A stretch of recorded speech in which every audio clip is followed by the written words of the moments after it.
Hola amigos cibernautas, ¿cómo están? Bienvenidos nuevamente a este canal, las historias de Reyalekin y Ceratos. Como cada lunes vamos a continuar con nuestra historia principal, que en esta ocasión es la bestia del granero. Recuerden que si ustedes quieren saber ya el desenlace de esta historia, la pueden leer completa descargando nuestro libro Relatos de Terror y Locura de la página web www.herrera-valdez.com. Recuerden que ahí encontrarán cuentos, la historia semanal, poesía y muchas cosas más. Agradecemos que dejen sus comentarios aquí y en la página. Nos estamos acercando ya al final de la historia y recuerden que próximamente vamos a contarles el segundo cuento de ese mismo libro. Y comenzamos.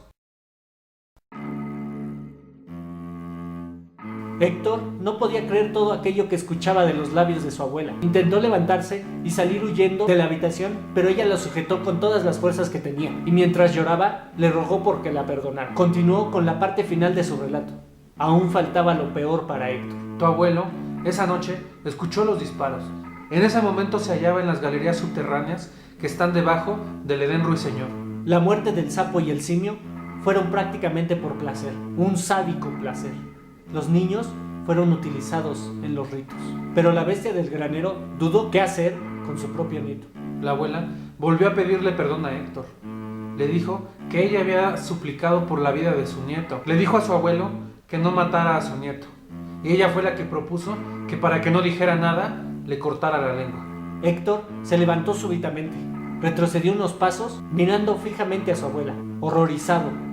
Después de unos segundos, dio media vuelta y se dispuso a salir de la habitación. Detrás de Héctor, su abuela lloraba y rogaba perdón. Sus ruegos tuvieron efecto en Héctor, pero no como los que ella hubiera querido. Cada palabra que escuchaba Héctor le hizo recordar la fatídica noche en la que él y sus amigos cayeron víctimas de la bestia del granero. Cada súplica de su abuela le hacía recordar los gritos de horror de sus amigos. La ira y el rencor se encendieron como una llama en el corazón de Héctor. Cada recuerdo se combinaba con los gritos, gritos que le ordenaban vengar la muerte de sus amigos. Héctor tomó una lámpara que se hallaba en un buró cerca de la puerta, dio la vuelta y se acercó a su abuela. Ella, al escuchar los pasos, se retiró las manos del rostro. Fue en ese momento que Héctor asestó un terrible golpe en la cara de su abuela. Por la fuerza del impacto, la anciana cayó inconsciente hasta el suelo. Héctor arrojó la lámpara al piso y se acercó al cuerpo inerte de su abuela. Se dio cuenta que ella respiraba trabajosamente y acto seguido comenzó a golpearla con una furia indescriptible. No detuvo su sádico ataque hasta que las manos le dolieron y cuando comenzó a sudar copiosamente a causa del esfuerzo. La escena era dantesca. Héctor escuchó los pasos de los sirvientes acercándose a la habitación. Inmediatamente salió por la ventana, se arrojó al suelo y la noche fue el cómplice perfecto para escapar sin ser reconocido.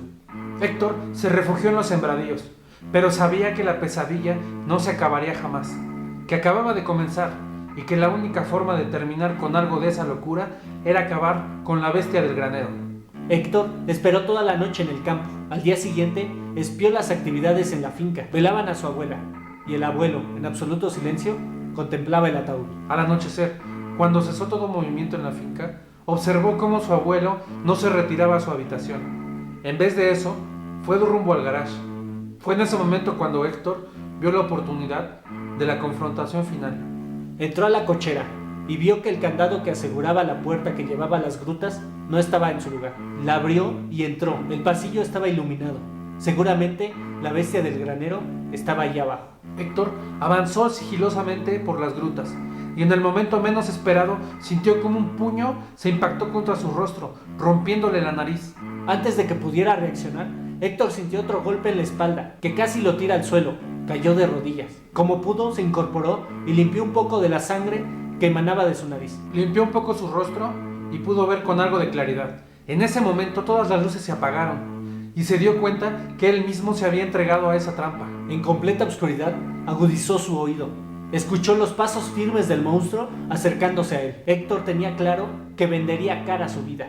Héctor ahuecó su mano empapándola de sangre, agudizó el oído y cuando sintió que el monstruo estaba cerca, lo lanzó a su rostro. Esta acción sorprendió al monstruo y lo distrajo por un segundo. Héctor aprovechó el momento y comenzó a lanzar golpes, puñetazos que alcanzaron a la bestia del granero en el rostro y el abdomen. Los golpes de Héctor parecieron no hacer mella alguna en el cuerpo de la bestia, y ambos se enfrascaron en una lucha cuerpo a cuerpo durante largos minutos.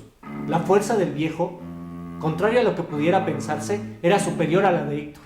Eso quedó demostrado cuando Héctor, bastante lastimado del rostro, cayó al piso a causa de un brutal rodillazo en el abdomen. La bestia del granero tomó una pierna de Héctor y comenzó a arrastrarlo hacia otra de las cavernas que había en la gruta. Héctor intentaba soltarse, pero sus esfuerzos resultaban inútiles. El abuelo, cansado de tanta resistencia, optó por comenzar a poner fin a la lucha. El abuelo lo sujetó fuertemente del pie y, haciendo gala de su fuerza, lo dobló hasta romperlo. Un fuerte grito de dolor salió de la garganta de Héctor.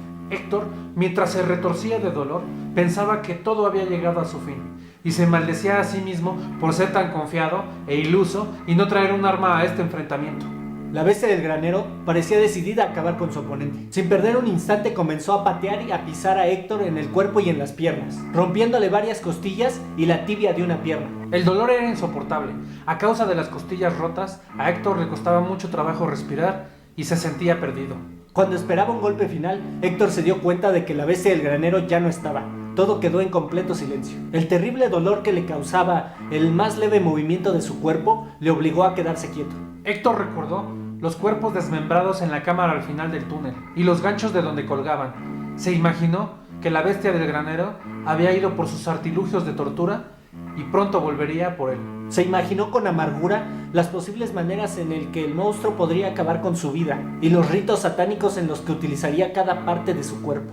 Al cabo de unos minutos, la bestia regresó hacia donde se encontraba Héctor. Traía consigo uno de los ganchos con los que colgaba los cuerpos en las paredes de la caverna. Héctor, de soslayo y ya acostumbrado a las penumbras, vio la macabra silueta del monstruo acercándose y vio claramente lo que le esperaba. Héctor intuyó que solamente tendría una sola oportunidad si es que quería sobrevivir. Ignorando el dolor y haciendo acopio de todas sus fuerzas, esperó a que la bestia estuviera a su alcance y asestó un golpe tremendo en sus genitales.